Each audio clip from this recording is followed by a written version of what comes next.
Doctor APJ Abdul Kalam के महान विचार। मिसाइल मैन कहे जाने वाले भारत के रत्न मशहूर वैज्ञानिक डॉक्टर एपीजे अब्दुल कलाम के बेहतरीन कामों से आज पूरी दुनिया परिचित है। अब्दुल कलाम ने भारत को प्रगतिशील बनाने में सबसे अहम भूमिका निभाई थी। अब्दुल कलाम का जन्म 15 अक्टूबर 1931 में तमिलनाडु के रामेश्वर में हुआ था। इनके पिता का नाम जैनुलाब्दीन थे। इनके पिता के पास एक छोटी सी नाव थी और उस नाव से एक किनारे से दूसरे किनारे रामेश्वर मंदिर में तीर्थ यात्रा पर आए हुए भक्तों का ले जाने का काम करते थे। पास ही के मस्जिद में इमाम भी थे। मुस्लिम परिवार से ताल्लुकात रखते हैं ये, और छोटा मोटा काम क्या करते थे जिससे इनका घर ही चल पाता था। और एपीजे अब्दुल कलाम के 10 भाई बहनें थी। जब एपीजे अब्दुल कलाम थोड़े बड़े ही हो रहे थे तो उन्हें समझ में आया मेरे घर की अर्थव्यवस्था बहुत ही ज्यादा नाजुक है। उन्हें फिर अपना खर्चा निकालने के लिए साइकिल से 8 साल की उम्र में वो अखबार बेचने का काम किया करते थे, और बस जाते जाते पूरा अखबार पढ़ जाऊंगा। एक दिन के गांव में गणित के बहुत ही अच्छे मास्टर थे जो ट्यूशन दिया करते थे। गणित के टीचर कह रहे थे कि जो भी बच्चा सवेरे 4 बजे नहा धो के आएगा मैं उसे फ्री 1 घंटा पढ़ाया करूंगा। रात में अब्दुल कलाम 3 बजे उठकर नहा धोकर ठंडी हो या बारिश अपनी पढ़ाई नहीं रोकी।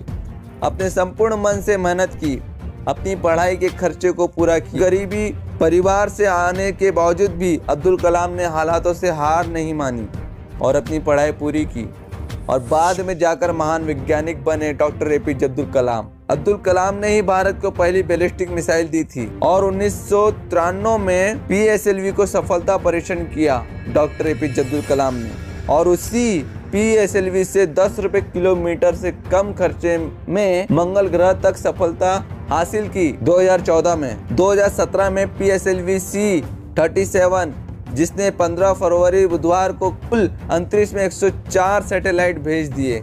इस सफल परीक्षण में भारत के 3 सैटेलाइट शामिल थे। बाहर के देशों ने हमसे मदद मांगी, हमने हमारे भारत ने उनकी मदद की, जबकि इनमें अमेरिका के अलावा इजराइल, थाईलैंड, यूएई, स्विट्जरलैंड और कजाकिस्तान के भी सैटेलाइट शामिल थे। आपको बता दें कि 104 उपग्रहों में अमेरिका के 96 उपग्रह शामिल थे।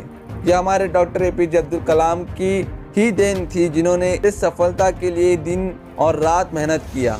दिन और रात क्या होती है उसे भूल गए और अपने देश के लिए कुछ कर दिखाया। ऐसे थे हमारे doctor APJ Abdul Kalam. Technology के क्षेत्र में से जुड़ी हुई अहम जिम्मेदारी उन्होंने सफलतापूर्वक निभाई और भारत के 11वें राष्ट्रपति रह चुके हैं डॉक्टर एपीजे अब्दुल कलाम। इनका निधन 27 जुलाई 2015 को हुआ था। भले हमारे बीच में आज डॉक्टर एपीजे अब्दुल कलाम नहीं है, लेकिन हमारे लिए अनमोल विचार छोड़ गए हैं। हमारे जीवन को बदलने के लिए बस एक शब्द ही काफी है।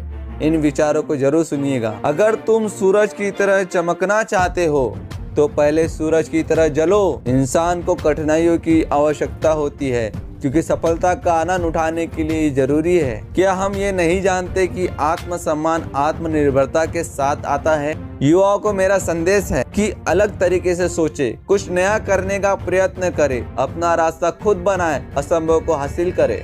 मेरे लिए नकारात्मक अनुभव जैसी कोई चीज ही नहीं है। यदि हम खुद स्वतंत्र नहीं है तो कोई हमारा आदर नहीं करेगा। पक्षी अपने ही जीवन और प्रेरणा द्वारा संचालित होता है। इंतजार करने वालों को उतना ही मिलता है जितना कोशिश करने वाले छोड़ देते हैं। एक छात्र का सबसे महत्वपूर्ण गुण यह है कि वो हमेशा अपने अध्यापक से सवाल पूछे। छोटा लक्ष्य अपराध है, महान लक्ष्य होना चाहिए। महान सपने देखने वालों के महान सपने हमेशा पूरे होते हैं। सपने वो नहीं जो सोते समय देखे जाते हैं, सपने तो वो होते हैं जो हमें सोने नहीं देते। आप अपना भविष्य नहीं बदल सकते, लेकिन अपनी आदतें बदल सकते हैं, और निश्चय रूप से आपकी आदत आपको भविष्य बदल देगी। मनुष्य के लिए कठिनाइयों की बहुत ही जरूरी है, क्योंकि उनके बिना सफलता का आनंद नहीं लिया जा सकता। जिस दिन हमारे सिग्नेचर ऑटोग्राफ में बदल जाए उस दिन मान लीजिए आप कामयाब हो गए हैं। एपीजे अब्दुल कलाम के ऊपर ये आपको वीडियो कैसी लगी कमेंट में जरूर बताइए। रॉयल एनर्जी मोटिवेशन को सब्सक्राइब करने के लिए मैं आशा रखता हूँ आपसे। आपका प्यार देने के लिए